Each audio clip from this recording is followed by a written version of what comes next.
lang to ha. Yo, kumusta mga pamangkin? It's been a while, hindi tayo nakagawa ng video. Pero yung vlog today napaka-interesting kasi mangunguha tayo ng tukmim or tulya. Saan nga ba tayo manguha? Sa irrigation. Susubukan natin yung magawa ng mga taga dito sa probinsya na gumagawa ng paraan para makadiskarte ng ulam. Pero paano nga ba manguha nito? Panoorin nyo hanggang dulo. Pero syempre bago yan, palit muna tayo ng outfit kasi medyo mainit. By the way, tinatawanan tayo ni Ma'am Shiliv. Ito yun oh.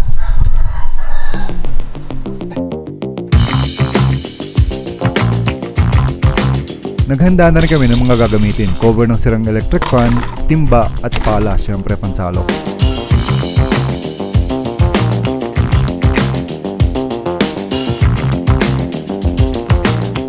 Tumigil kami saglit dahil may napansin akong mama nakatayo na namimingwit sa gitna ng palayan. Namimingwit pala ng palakang bukid pero walang nakuha. At tumuloy na nga kami sa irigasyon. Lumusong si Joel para subukan kumuha ng tulya at sumunod na rin ako habang mababaw pa ang tubig.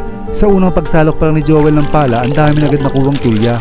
Sobrang nakakatuwa kaya lalo ako na-excite. So mga pamangkin, unang salok pa lang ng pala.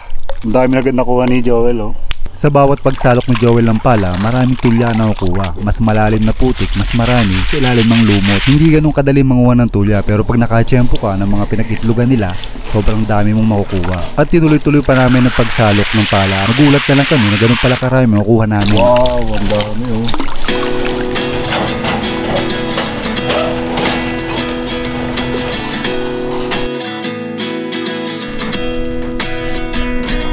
So mga pamangkin, susubukan kong sumalok ng isa sa ilalim nitong putik nitong irigasyon kung may makukuha tayong maraming tulya. Gamit lang yung sirang electric fan. Tara, try natin. Dami agad oh. Wow! Guys, kung makikita nyo lang to, isang salok lang yan oh. Lahat ito tulya guys, yan oh. Tukmim kung tawagin dito sa Ilocano. Isang salok lang natin ng sirang electric fan. Kaya pala one time may nanguha dito, nakapuno sila ng isang sako. Siguro mga 1 hour lang. Grabe, ang dami oh.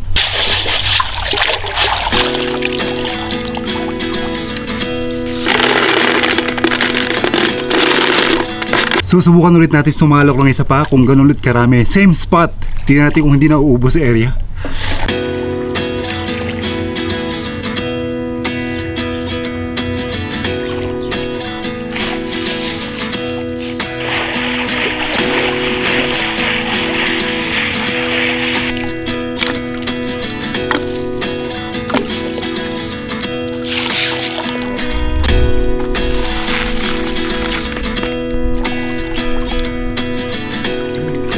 Putik talaga no.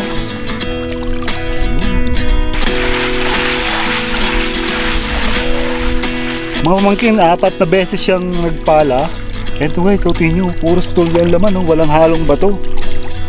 Putik lang, mas maganda pala yung medyo malalim ang salok mo sa putik. Idiriin mo ng todo sa ilalim ng putik para mas marami kang makuha. Ito guys oh.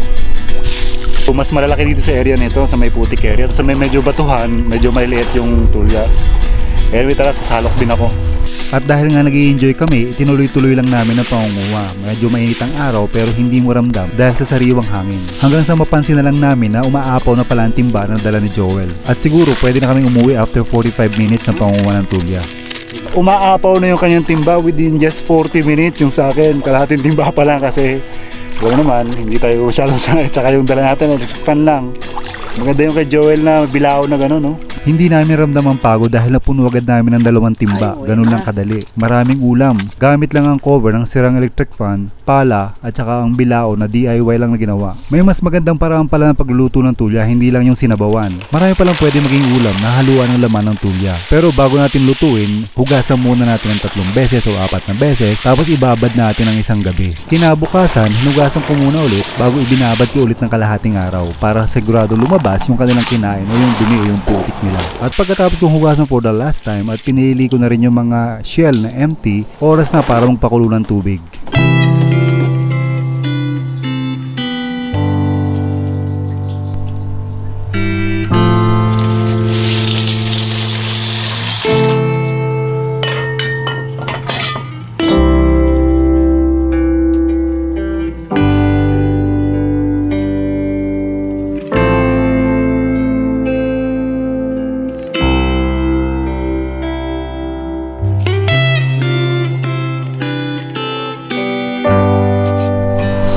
natin mga pamangkin, nahiwalay na natin yung laman ng tulya sa balat nila. So maraming recipe o maraming luto ang pwede natin gawin dito. Panoorin nyo sa next video kung anong luto bang gagawin natin dito. Marami tayong gagawin. Sarap to.